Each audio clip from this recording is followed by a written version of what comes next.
Bonjour et bienvenue sur la chaîne de Puffin Strike, le spécialiste de la randonnée nautique en dériveur léger. Aujourd'hui, je souhaite vous présenter le laser Stratos.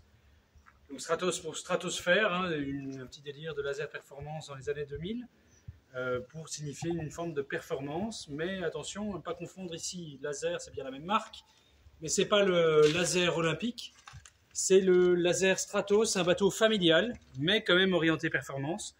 Orienté performance, pourquoi? Parce qu'on est dans les années 2000, il y a un arrière large, un cockpit autovideur, une bulle asymétrique et un accastillage de qualité Arken qui font qu'on est sur un bateau très moderne. D'ailleurs, même aujourd'hui, on ne produit pas mieux que ce bateau-là dans ce créneau très spécifique. Et donc, pour résumer, c'est un wayfarer moderne. Un wayfarer moderne parce qu'il peut accueillir, en tant que bon bateau collectif ou familial, jusqu'à 6 ou 7 personnes sans problème. Vous voyez bien les larges bancs qui permettent de s'asseoir confortablement, même un siège ici en plein milieu avec un dossier, une baume extrêmement haute qui permet de ne pas l'avoir dans la tête quand on navigue, et c'est aussi très pratique pour les débutants. Un accastillage simple, tout accessible à portée du barreur. Et puis on l'a dit au début, effectivement, évidemment il est insubmersible, mais il est aussi autovideur, et c'est très important. Pourquoi? On le voit ici sur les petites trappes ici derrière. On n'a rien à faire quand on embarque de l'eau de mer ou l'eau de pluie quand il est au mouillage. L'eau s'évacue d'elle-même. C'est très simple, il y a simplement, comme un sandwich, une double coque qui permet à l'eau de s'évacuer d'elle-même, ce qui est très important, notamment pour le laisser au mouillage. Ou quand on a dessalé, on peut faire un petit zoom sur un système qui est vraiment unique au Stratos. Le principe de ces bateaux, que ce soit Wayfarer ou Stratos, c'est qu'ils sont très hauts sur l'eau pour être bien protégés. Donc on n'a pas vraiment besoin de porter un néoprène. Là, en contrepartie, ce sont des dériveurs, donc on peut toujours dessaler. Si on dessale, eh bien, on ne voit peut-être pas bien ici, mais on a vraiment beaucoup de hauteur et donc un peu de mal à rentrer dans le bateau.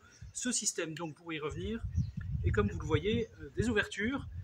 Le bateau semi-retourné ou totalement, eh bien l'eau évidemment de mer rentre dedans. C'est un rôle de ballast. Le bateau est plus bas sur l'eau et donc on peut rentrer par l'arrière beaucoup plus facilement. On n'a de nouveau rien à faire, comme on vient de dire, que le bateau est auto-videur. Dès que le bateau prend de la vitesse, qui est assez rapide avec un bateau performant comme celui-ci, toute l'eau prise par les ballasts s'évacue directement ici derrière. Donc voilà, un bateau vraiment toujours aussi moderne, qui n'a pas de concurrent aujourd'hui et qui est très évolutif parce qu'on peut y aller à deux, en couple ou avec des jeunes enfants. On peut partir jusqu'à 6 personnes avec des amis, on peut prendre le pique-nique, on peut le laisser au mouillage, on peut le gréer facilement ou le dégréer. Il y a toujours évidemment 2 remorques qui permettent de faire toutes les manœuvres seules. J'en parlais encore avec un client là tout à l'heure. La capacité, la légèreté de ces bateaux, c'est de se passer évidemment d'une place de port, mais même d'une place de mouillage, de passer devant les autres qui ont besoin d'une remorque derrière leur voiture pour mettre à l'eau sur la cale de mise à l'eau, alors que tout le monde vient au même moment quand il fait beau pour naviguer, donc vous passerez devant tout le monde. Et aussi évidemment d'une quelconque grue ou d'un système portuaire, dans la mesure où tout est extrêmement léger. Vous le portez à la main, vous le déposez dans les cambrais et c'est terminé. Donc les autres caractéristiques vraiment intéressantes du bateau sont que, ici on voit la sortie pour le tangon, le spi asymétrique, tout ça avec un bout de drisse sans fin, donc qui permet de hisser ou affaler avec un seul bout. C'est très facile, ça peut se faire par le barreur depuis le poste de barre. Il y a une chaussette qui est installée ici.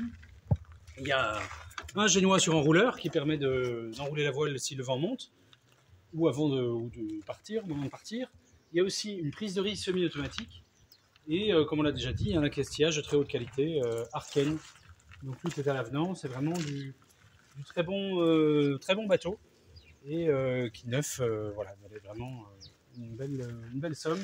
Ici vous voyez en plus il y a la capacité carrément à embarquer des voiles neuves sur ce bateau-ci, ce qui est assez unique. Voilà, n'hésitez pas à vous abonner à la chaîne Puffin Strike, YouTube Puffin Strike, avec une présentation des différents modèles de dériveurs spécifiquement adaptés à la rando et à la balade nautique. Et le site internet www.puffinstrike.fr. À bientôt, au revoir.